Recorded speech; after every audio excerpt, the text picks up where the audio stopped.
제3화 2011년 꿈, 현실? 근데 나 죽는 거야?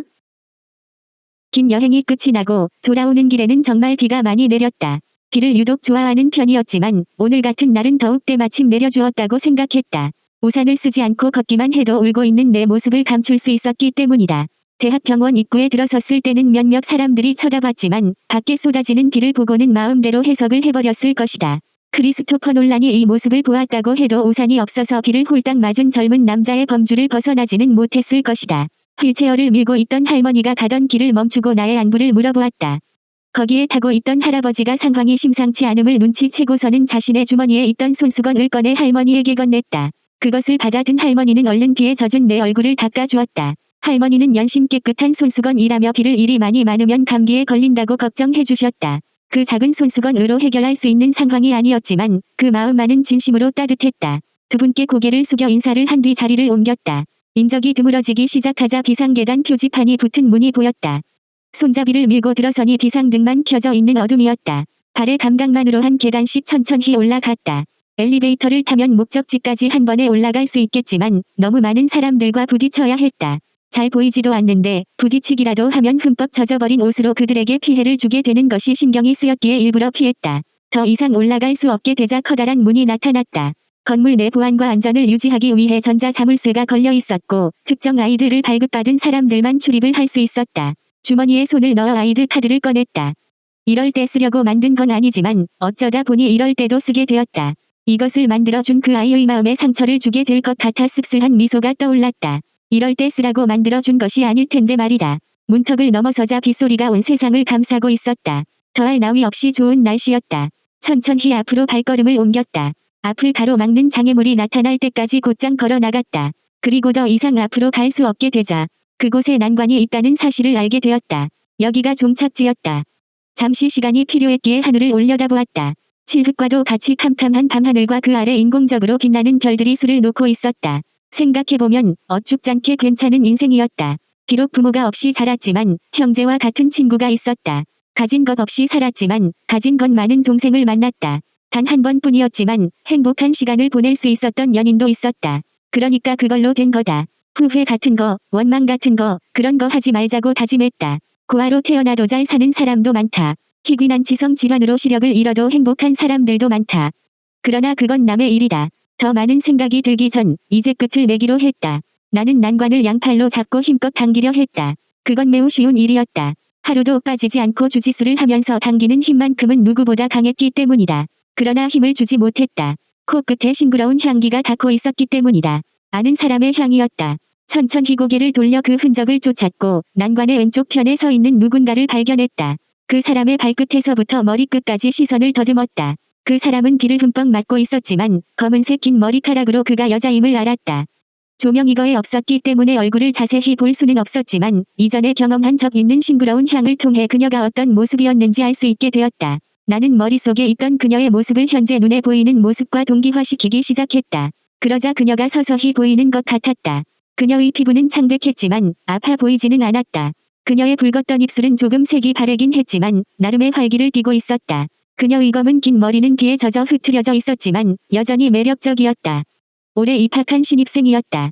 키는 165 정도의 키에 몸무게는 기껏해야 44에서 48 정도의 아이였다. 자주 만났던 건 아니지만 몇 번 만난 적이 있다. 고작 통성명을 하는 것이 전부였고 신입생 환영회 때도 각자 다른 테이블에서 술을 마신 것이 전부였다.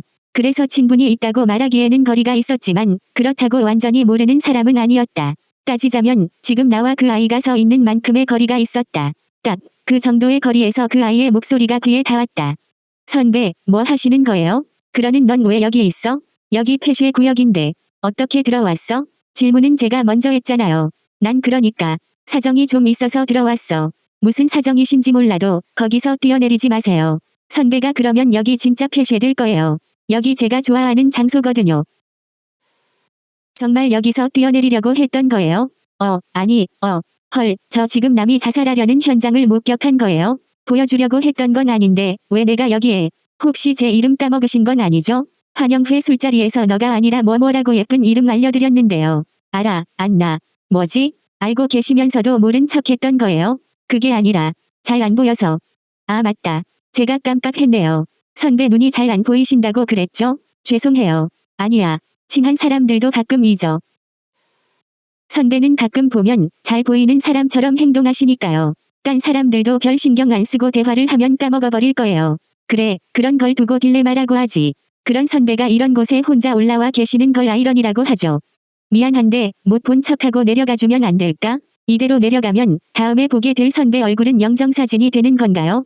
너에게 피해는 가지 않을 거야. 글쎄요. 경찰 조사는 피하지 못할 것 같은데요. 출입한 아이드 카드를 조사하면 선배가 출입하기 전에 유일하게 입장한 사람으로 제 이름이 뜰 테니까요. 하루 종일 어떻게 해야 할지 몰랐는데 마지막에 와서도 뜻대로 되지 않을 것 같았다. 왜 하필이면 이런 때 이런 곳에서 안나를 만날 줄은 몰랐다.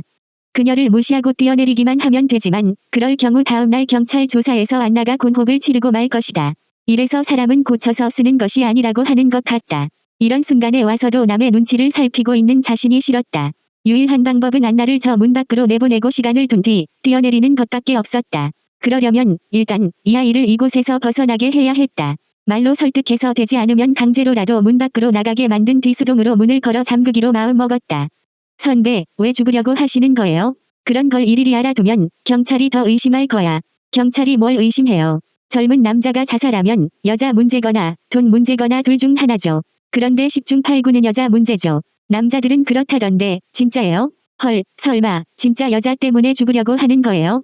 안나에게 내가 죽는 이유를 밝히고 싶지 않아. 그게 너를 위한 거야. 저를 위하신다면 지금 죽으시면 안 되죠. 최소한 제가 집에 돌아가서 완전한 알리바이가 성립된 후에 하셔야죠. 너 범죄 수사 드라마 너무 많이 본 거 아니야? 그렇게 완벽하면 더 이상한 거야. 아, 그런가요? 그럼 어떻게 해야 해요? 넌 저 큰 문으로 나가. 그리고 내가 안에서 문을 걸어 잠그는 거야. 그럼 내가 뭘 하던지 나의 죽음에 관여할 수 없게 돼. 선배가 죽으시는 거는 이미 합의가 된 건가요? 우리? 내가 너보다 6살이나 많아. 말장난은 그만했으면 좋겠어. 그럼 저랑 정신연령은 비슷하시겠네요. 여자가 남자보다 정신연령이 거의 그 정도만큼 높다고 하죠? 어쩌자는 거야? 그럼 선배는 어쩌자는 거예요? 제 입장에서 생각해보세요. 비가 와서 혼자 있고 싶어서 여기 왔을 뿐인데 학과 선배가 자살하려고 올라왔네요. 제가 잘못한 것도 없는데 상황이 그렇잖아요. 우연히 겹쳤을 뿐이야. 널 기분 나쁘게 했다면 그건 미안해. 하지만 난 가야 해. 이봐요. 그게 20살짜리 여자 후배에게 할 만한 소리예요. 어디든 가시는 건 좋은데 제 기분도 헤아려 주셔야죠. 제가 애써 침착하게 대응하고 있는 건 안 보이시죠? 내가 원래 눈에 뵈는 게 없는 놈이라. 헐, 이 와중에 그런 자조적인 농담을 하시는 거예요? 그런 발언은 장애인 차별금지법에 의해 엄격히 금지되고 있어요. 그렇게 생각하고 있는 게 더 차별적인 것 같은데, 아냐. 아무튼 넌 잡았다. 내 눈은 무척 커졌다가 작아졌다. 안나의 소리에 놀란 것이 아니라 왼손이 무언가에 잡혔다는 촉각 정보가 나를 놀라게 한 것이다. 대화 중에 자연스럽게 거리를 좁혀오고 있던 안나가 틈이 생긴 순간에 확 달려들어 나를 붙잡은 것이다. 무슨 짓이야? 그러게 이게 무슨 짓이에요? 죽으시는 건 좋은데 술이라도 한잔 하시고 죽어요. 왜 맨 정신에 이런 짓을 해요? 술은 무슨. 저번에 보니까 태식 선배랑 아스카 선배 사이에서 술만 드시던데요. 그때는 같이 노래 부르기가 싫어서. 그럼 지금 노래 불러주세요. 불러주시면 손 놓을게요. 제정신이야? 죽기 전에 노래 부르는 놈이 어디 있어? 여기? 이봐요 후배님, 지금 내가 이 손을 뿌리치지 못해서 안 하는 게 아니라 다치게 하기 싫어서 이러는 거야. 네, 제가 계속 다치지 않도록 노력해주세요. 안나는 생각보다 소나귀 힘이 대단한 여자였다. 아니, 그냥 힘이 강한 게 아니라 기술적으로 상대가 풀지 못하도록 소매 끄트머리를 틀어 쥐고 있었다. 정말 범죄 수사 드라마를 많이 본 것 같다. 이대로라면 교착 상태에 빠져들고 만다. 상대의 손목을 잡아 비틀지 않는 이상 풀어낼 방법이 없다. 그렇다고 안나의 손목을 비틀 수도 없는 노릇이었다. 알았어. 일단 이 손 놔줘. 너 손 아플 거야. 손은 아프지만 사람은 구하는 걸로. 농담 아니야. 이대로 있으면 내가 멍이 들 거야.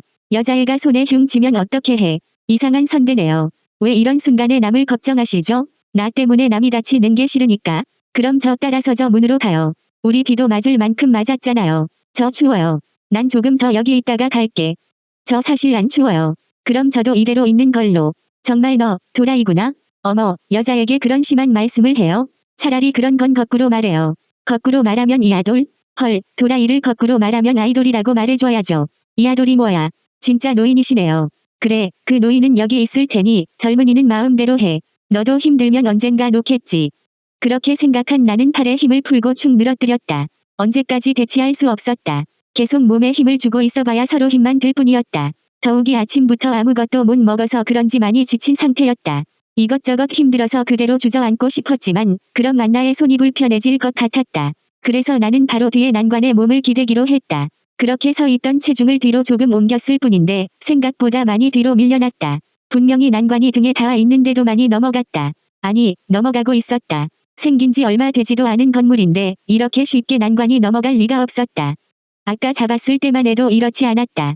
그런데 확실히 넘어가고 있다. 이미 균형을 잃고 무게중심이 오른쪽 뒤로 이동해버렸다. 왼손은 안나에게 잡혀있는 상태였기 때문에 손을 쓸 수가 없었다. 급히 오른손을 뻗어 다른 난관을 붙잡았다. 그러나 이미 건물 밖 공중에 떠 있는 상태가 되고 말았다. 안나는 자신의 손이 딸려가자 황급히 엎드렸고 그 덕분에 공중에 매달린 나의 왼손을 잡을 수 있었다. 내 소매 끝을 너무 잘 틀어준 덕분에 놓치지 않고 이렇게 버틸 수 있었던 것이다. 그러나 이대로는 한계가 있었다. 안나의 오른손만으로 남자의 체중을 버틸 수 없었기 때문이다. 안나는 위기를 벗어나기 위해 나에게 통보했다. 저 오래 못 버텨요. 지금부터 왼손도 뻗어서 선배 팔을 잡을 거예요. 안 돼. 위험해. 너 죽을지도 몰라. 선배, 살리고 나면 진짜 죽여버릴 거예요. 이제 힘드니까 제 말만 들어요. 제가 두 손으로 팔을 잡으면 안나는 말을 이어갈 수 없었다. 남아있던 한 손을 뻗어 나의 왼쪽 손목을 잡는 순간 중력에 이끌리듯 나와 함께 공중에 떠있게 되었다. 내가 오른손으로 잡고 있던 난관이 빗물에 미끄러졌기 때문이다. 그것을 알아채지 못한 안나가 두 손으로 나를 잡아버렸고 그 결과 두 사람은 대지를 향해 자유낙하를 시작하고 말았다. 앞이 캄캄해졌다. 원래 잘 안 보이니까 이건 정상적인 현상이 맞았다. 아니, 지금 이딴 걸 침착하게 생각할 여유가 없었다. 무엇이라도 해내야 했었다. 그러나 지금 할 수 있는 거라고는 간절히 기도하는 일 말고는 없었다. 웃기게도 누구에게 빌어야 할지 몰랐다. 절실하니까 없던 신앙심이라도 찾고 싶었던 것 같았다. 아니, 더는 시간이 없었다. 곧 지면에 닿을 것 같았다. 무조건적으로 빌어보기로 했다. 내가 살고 싶은 것이 아니라 난데없이 휘말린 안나를 살리고 싶었기 때문이다. 마지막 순간 이런 일이 일어나기 이전으로 돌려만 달라고 빌었다. 그렇게 된다면 모든 걸 엉망진창으로 만들어 버릴 거라고 악을 썼던 것 같다. 돌연히 화가 났었다. 누군가에게 빌어야 할 것이 아니라 따지고 싶었다. 그래서 누군가에게 명령했다. 당장 되돌려 놓으라고 말이다. 여기까지가 꿈이었는지 현실이었는지 내가 경험했던 것인지 남이 경험한 것인지 기억도 가물거리는 비가 거세게 내려치던 2011년 여름밤의 일이었다.